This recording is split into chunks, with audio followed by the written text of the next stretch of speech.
So how can you use green screen on your iPad? Let me explain that. So if you're new on this channel, most definitely subscribe to Foxtecc because you don't want to miss tutorials like this one.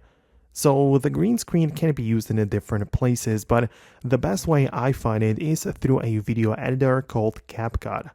Because on the CapCut, you can start a project, bring in your regular clips into a timeline, perform edits and whatnot. But if you have a green screen footage or a green screen photo, you can also import it to the timeline like this.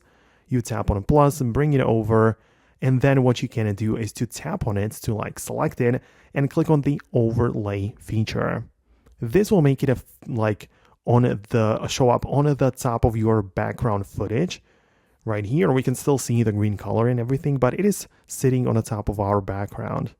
Then still when the file, the green one, is selected, locate the remove background option, which lets you use the chroma key feature. So using this, you select the green color on the footage. It will make it disappear, right? It looks kind of cool. So you can then adjust it if it's too harsh, so you can make it softer or, make it a bit more aggressive when recognizing that color. So you have some sliders right there. But the whole point is that you now have just the foreground, just the subject laying on the top of your background footage. So you are combining the videos like this using green screen, which you just removed. So I find this to be the most useful method.